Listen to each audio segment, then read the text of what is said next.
So, you're ambitious. You've got massive dreams simmering in your mind. You crave success. And deep down, you long to live the extraordinary life you've always envisioned. But here's the catch. You're lazy. You know exactly what needs to be done. And still, you don't do it.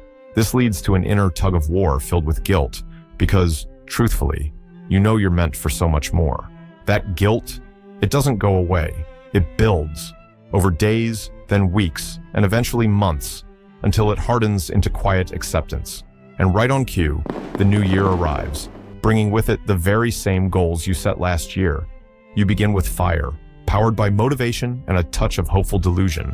But soon enough, procrastination creeps in, like that awkward relative who always shows up uninvited and never leaves. Before long, that lingering procrastination becomes a loop, a daily pattern of inertia and idleness. And suddenly, you've stamped yourself with a label, lazy. But here's the real question, the one most people ignore. What's the actual reason behind this cycle? And more importantly, how do we break free from it? Now sure, the internet is overflowing with advice, but most of it only targets the symptoms of the issue. They'll tell you to delete social media or block distractions with fancy apps. These tips might help, yes, but only temporarily, because they don't dig deep enough to tackle the true issue. The core of procrastination can actually be boiled down to a single word: inertia. In the realm of physics, inertia means that objects at rest tend to stay at rest, and those in motion tend to keep moving, unless something external gives them a push or pull. This idea, Newton's first law of motion, isn't just for falling apples or orbiting planets. It's surprisingly relevant to how we approach tasks and responsibilities. Starting anything, even a tiny task, requires a push, a spark, an effort to beat the heaviness of stillness. And that, right there, is the core issue. We build up that initial step in our heads until it looks like a mountain. So instead, we avoid it altogether, numbing ourselves with cheap, instant dopamine hits. To truly break out of procrastination, we have to shatter inertia. And the good news? There are two proven ways to do exactly that. Starting is always the hardest part, so the goal is to make that starting point ridiculously easy by lowering the stakes and taking the smallest, simplest step forward. For example, if you tell yourself, I need to sit down and complete my entire 5,000-word essay, the mental weight is overwhelming. The inertia becomes too strong because the perceived effort feels massive. But instead, if you say, I'm just going to write 50 words, suddenly the resistance drops significantly. Now, it feels doable.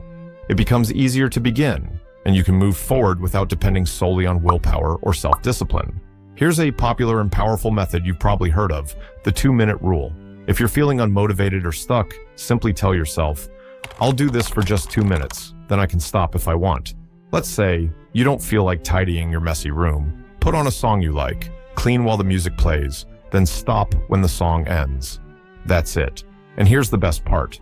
And this is where the magic really happens. Most of the time, you'll keep going well past those 2 minutes. Or you might write far more than those initial 50 words. Why? Because here's the science behind it. Objects in motion tend to stay in motion. That means, once you get started, you generate momentum. And that momentum carries you forward far more easily. At first, it may feel like you're pushing a heavy ball uphill, but once you cross that initial hump, inertia breaks, and suddenly, it's all downhill from there. Here's a simple truth we often forget. The smaller the push, the easier it is to begin. That's why it's so critical to reduce the stakes and start with something as tiny as a 2-minute action. You can apply these two simple but effective strategies to almost every part of your life, whether it's going to the gym, growing your side hustle, nurturing your relationships, or anything else that feels daunting. Remember this quote from Martin Luther King Jr., "You don't have to see the whole staircase, just take the first step."